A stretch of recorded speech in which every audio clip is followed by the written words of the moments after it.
Good morning, everyone. It's actually deer hunting weekend here on the farm. The kids are out getting their hunting going, and we're hopeful that we can maybe score a deer or two this year. We'll see. But regardless of that, it's getting close to the noon hour, and I've had people ask me about some of our canning stuff we do, especially when it comes to low acidic foods and foods that are a little tougher to do. And I'm going to pick on that a little bit today because I'm going to pick on the turnip family. The turnips, in this case, is going to be rutabagas. We are putting those into our fruit cellar for the year. And to do that, we're going to use the pressure canner. And a lot of people are scared of pressure canners. I'm not. I've grown up on the Presto pressure canners for years, and they've worked absolutely fantastic. Typically, there's a 10 and a 5 and a 15 pound weight, and you just get them up to jiggling and you make it work. But things have advanced since then, and I really like the Manitowoc Company All-Americans. So I was just going to show you how we do it here today, okay? Let's look at this canner for a second so you can get an idea of what that's like. This is one of the bigger canners they make. I forget what they call this. The model, I think, is, let's see if I can find here, 941. And I know when we do the little jars, like say pints, I get a lot in here. I mean, there's a lot I can get in here. I do several layers. I put water in the bottom to the level of 3 inches. That's very important. I've got the jars that'll go on this rack. Typically there's another rack. It's probably underneath under here. Yep, it's right there. And then it, just like the other one, does have a jiggler on it, which is weighted. We're at 960 feet of altitude, so we're going to use the 10, and we're going to do it like beets, so we're going to do 30 minutes at 10 psi. And I like that these gauges do have them on them as far as pressure. Like I said, the old Presto type company ones work great too. They have gaskets, and they don't all have gauges, but they still work. What I like about this is there's no gasket for me. I just use a little bit of oil on it, and I like to use the olive oil. I put that on this edge. I put this on this inside lip, and then put the jars in on the 2 layers with 3 inches of water in here, and then we'll make it work, okay? So let's kind of get this process rolling. Here's basically the process. So you just grab a Rudy, cut off some of the junk, basically most of the roots. Then you would cut off the other end and then peel it.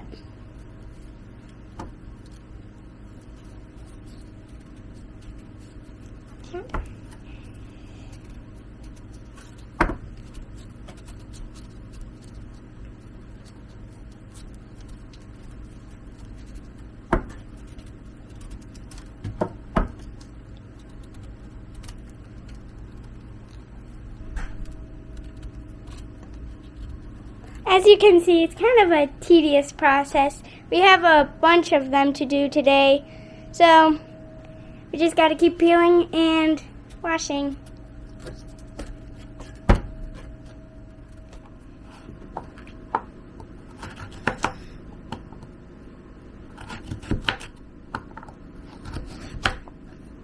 We're just chopping them into decent sized little cubes.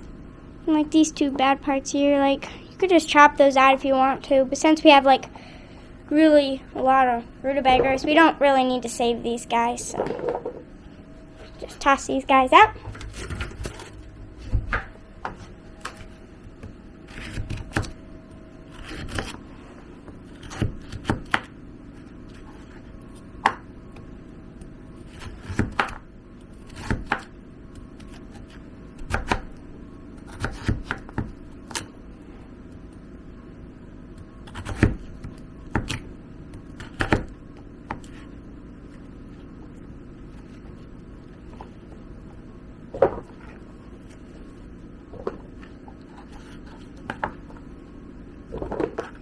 So we just finished the Rudies here.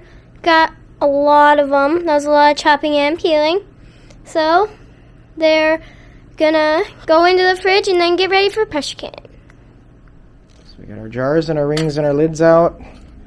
We've got these guys out. Let's see, we're getting all our rutabagas done, right? So over here. So this is going to be for blanching. So we're going to blanch in 2 of them. Yeah, try to get it going faster. Trying to get these guys blanching. And then you got salt out somewhere. And then this is just heating up water. All right. So here my bride Molly has got the salt going. We only do half of a teaspoon in each of the pint jars. If you're doing quarts, I'd recommend a full teaspoon. But in these little jars, you only have to do half a teaspoon. So we're getting the salt in. After this, we're going to go back out and I'm just going to check the depth. Yep, it's about 3 inches. I like between 2.5 and 3 inches of water in my pressure canner. In this big one, this particular model, it ends up being about almost probably 2 gallons. My wife is putting in some Heinz vinegar. She likes to at least put a tablespoon in. Some people put 2 or 3 in. It helps just keep it clean. Inside, she's about ready to blanch the rutabagas. Now this would be the exact same for turnips, obviously, too. She does a 3-minute blanch, so she dumps them into that boiling water. Just going to set the timer for her here to help her out, as long as I'm videoing anyways. She does a couple different batches at once, and again, 3 minutes on each batch, and then she strains out the water, and then we're basically ready to jar up. Now the pot next to it's got water in it too that's boiling. We're going to use that to actually can with. You certainly probably could use the blanching water, but sometimes the blanching water may have some debris in it, and I don't prefer to do that. So that's just not how I'm going to do it. So we've actually got, like I said, water that we'll add in a bit. So after 3 minutes here, she's going to take it over the sink. She's going to dump it into a strainer, and then she's going to bring the hot water back so we can blanch again in that nice hot water. It works out pretty good doing it this way. I mean, everybody gets their method right. This is what my bride likes to do. She processes a lot of jars every year. Typically, we do anywhere between 400 and 500 jars of different types of vegetables and products. So she's got it down. We enjoy the food and we don't complain. We just kind of go through it. So right now, she's got batch number 1 there in the sink. She's going to move that to a bowl and get that onto the counter. She's going to come back and grab the second batch that we blanched, and I think she's doing this 4 more times, so there'll be 6 of these batches today, which will be good. The canner, I think, holds 32 jars of pints. I get about 30 in it though, because we're using wide mouths. As you can see here, the ladies are starting to jar them up, which is wonderful. I like to only jar them up to the point that they're at the bottom of where the jar threading starts. So that's about 1 inch of headspace. So I'll stop about 1 inch of headspace, and that will give me the ability for everything to be in the liquid then when I'm done pressure canning, because even though I'm probably going to fill these up to 3/4 to 1/2 inch of headspace, by the time I get done pressure canning, it'll be down to about 1 inch of headspace, which is right about where we like. I've done it enough. So again, we're filling these jars up with the rutabagas. This would be the absolute same if you're doing turnips too. So I think there's about 28 or 30 jars here right now of these. So we're just gonna kind of just pound through it and get these things jarred up. They are nice and hot, and we'll be adding very hot boiling water to them. That'll mix in with the salt, and then we'll take them out to the pressure canner and go from there.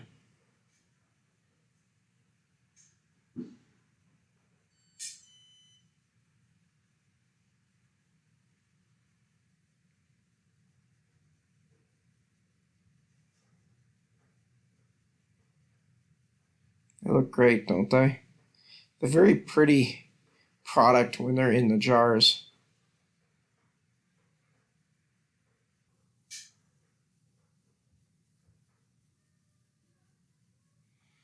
All right, so at this point, we're going to take that big pot of water. we got the lid actually stuck on it here. It does that with these caracal pots. You just got to put it back on the heat, a little bit of heat, and they release. They seal themselves down, which is kind of cool for certain things, but in this case, that's not what we wanted. So once we get that lid released, we're going to bring it back over. We're going to take the ladle, and we're going to start ladling this boiling hot water into these jars.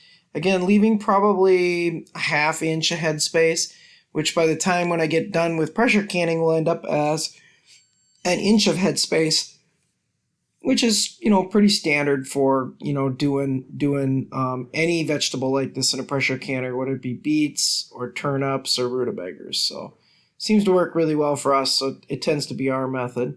We're actually going to use 30 minutes. Our elevation's about, I think, 960 here, so we're under 1,000. So we're going to use the pressure of 10, which on my pressure canner on the gauge is probably going to read between 11 and 12. And we're going to do that for 30 minutes on these. And then that seems to do a really fantastic job with this, low acidic, veggie. And we're just going to get these things going, get these things ringed up, and ready to get into the water.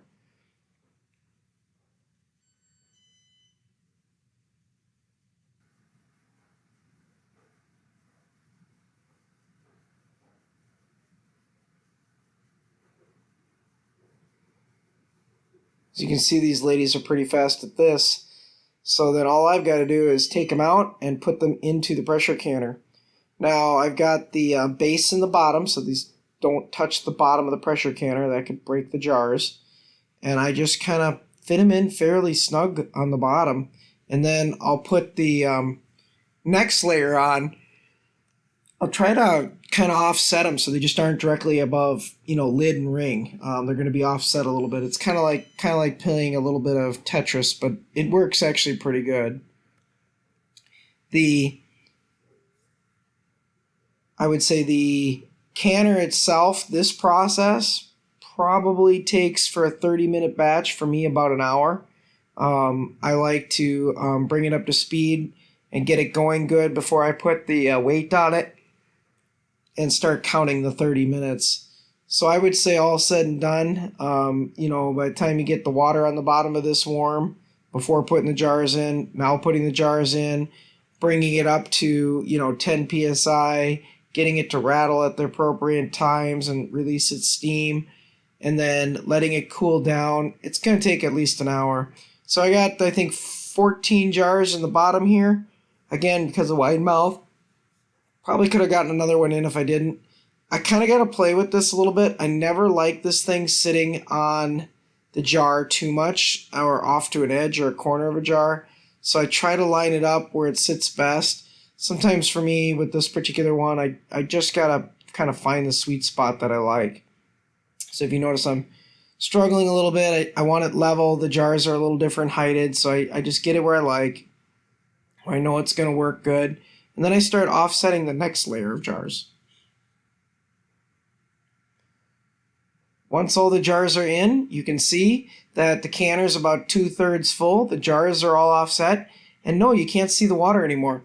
It covered a lot of the first layer, but the second layer doesn't have water. And that's a little different than, hot water bath canning where you're doing it an inch over the top of the lid. So in this situation, there's no water on them because it's down at the bottom and it's all going to come steam. So all I got to do now is get things oiled up and, get this process going. So I'm really liking how it looks. So let's get on that. So I'm going to just take olive oil with my fingers. Everybody can do it different. Get a rag, get a brush, whatever you want. And I'm doing this inside seal. This All-American canner doesn't use a gasket like the old Prestos did. I think both canners work great. I still have my Presto canner. I guess it's just preference. And of course, without it actually having a gasket, in the sense of rubber or silicone, you don't have to replace it every 3 to 4 years like you do on a Presto. But these are pretty expensive devices, though, still just the same. So I got both sides done here. Got the olive oil on it, so it's time to tighten down the cover. I don't know if it's rocket science, but I've got the water there down towards the bottom. I've got it 2/3 full. This thing should never be more than 2/3 full, it says, or basically you could make a problem. I'm going to try and line up my arrows. Once I get my arrows lined up here, I'm going to start screwing down the latches. I try to kitty corner the latches, and I kind of got to just visualize it so it goes down nice and even. Typically, I don't crank on them. I just use my fingers and just try not to be too hard on them. This thing gets tight pretty quick. I just kind of visually watch each side. I get one side down, go to the opposite side, try to get it, spaced pretty evenly between them. That's one thing that is kind of nice on the Prestos. It's literally kind of a screw-on cap, which makes it, a little bit easier than these. But these things are durable, folks. They're made to really tighten it down.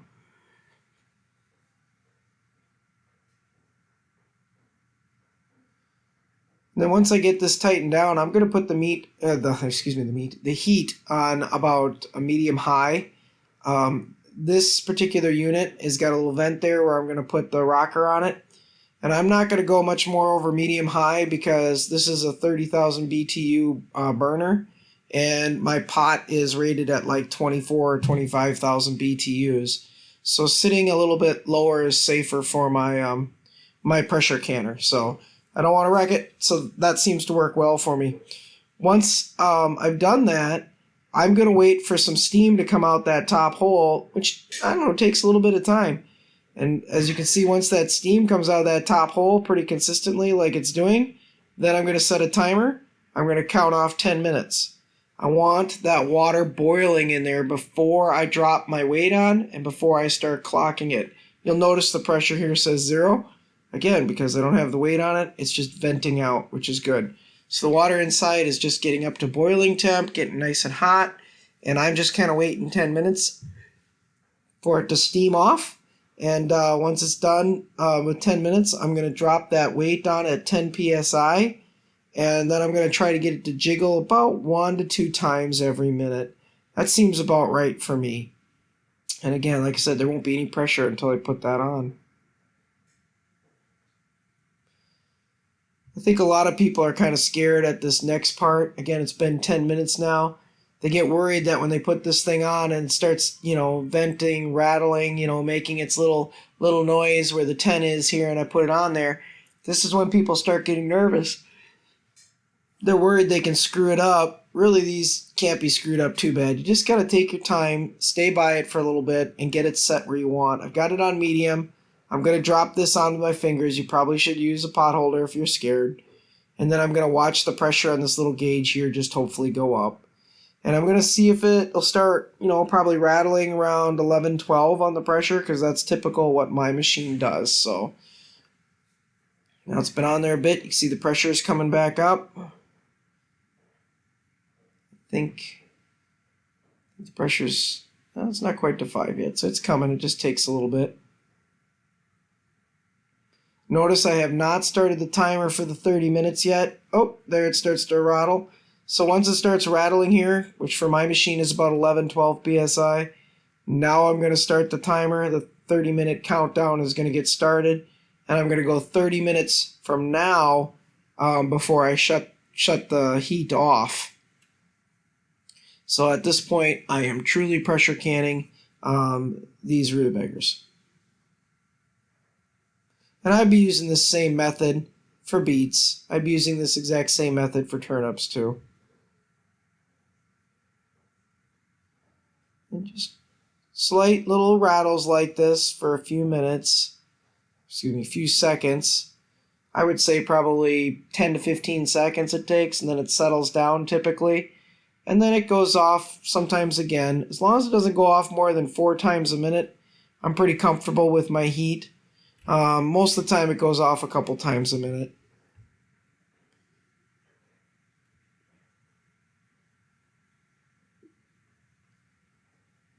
Now the pressure, as you can see, is done real well. It's just a little over 10, which is what I expect. It's pretty much an autopilot. So now I'm going to turn it down. It's been 30 minutes, so I've done this for 30 minutes. So I'm going to shut my tank off, just always for safety's sake. And notice I'm not going to do anything. I'm just going to leave it. I found that if I pull off that little weight, the pressure decreases inside the pressure canner too fast, and I lose way too much fluid in my jars. I found my jars are fragile a little bit at this point when they're under this pressure, and rushing it does not seem to help. Sometimes it seems to maybe fracture a jar. So I just leave everything the way it is. I come back about an hour later. It's warm, but I can touch it now at this point. I can pull this off, make sure there's no pressure sitting in there. Again, it's warm, but I can still do it. It's not scalding. And at this point, the gauge says 0, which is perfect, which means that I can open it up and take the jars out. And again, I don't rush this process. I want it to be nice and stable.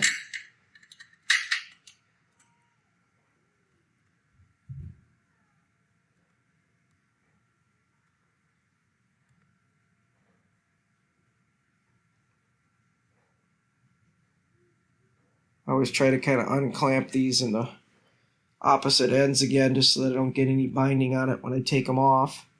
They come off actually pretty good once you figure out, which ones are loose as you're working around it.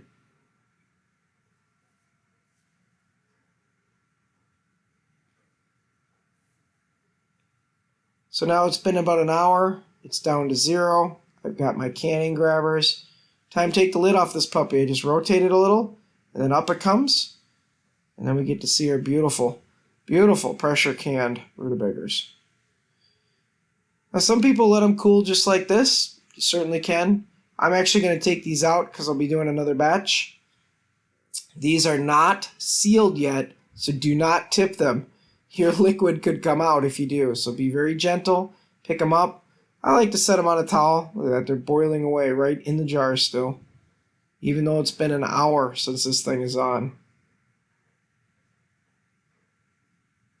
Oh, they look pretty.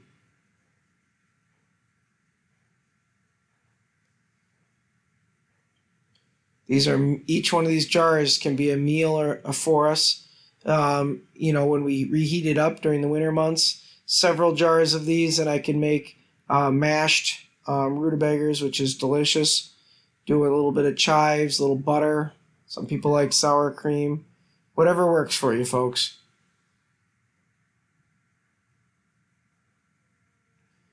Pressure canning these kind of things is safe. It's easy to do. Takes a little bit of investment in a pressure canner, I get that, but it's still well worth it, folks.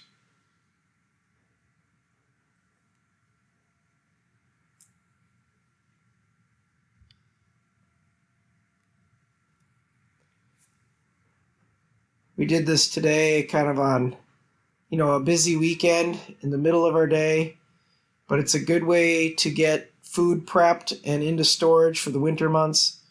As you can see, it was a whole family effort with multiple people. My daughters wanted to get in the action and even do some of the voicing on it, so I let them. They had a good time doing it. We always certainly appreciate you guys, watching and following along on our channel. A lot of it obviously has to do with our lifestyle, which is, farming and self-sustainability and homesteading. And of course, I'm still working on my fish tanks and working on getting the new aquascape in. That happens to be soaking still, as you've seen in one of my previous videos. And there's always equipment that needs to be fixed or repaired. As we get into the winter months, probably more videos will be on that than they will be on harvesting, because we're not harvesting any hay. But soon here, we're going to be in December, and we're going to have goat kids on the ground. December is a big time for us to drop some goats. The kids start coming out, and that's a good season for us. So we'll start putting out some good videos on that too. As you can see, this has got a pallet of popcorn behind us here drying. I'll probably get that moved out of the way soon. I'm waiting to move some walnuts. Once I get the walnuts moved so that they're drying for the year, then I'll probably move the popcorn for a while too. We'll handle the popcorn in February. The walnuts we'll probably handle in March, as far as finishing of the processing on them. And this just beautiful product here. It's all coming out very nice. The jars are nice and full of liquid.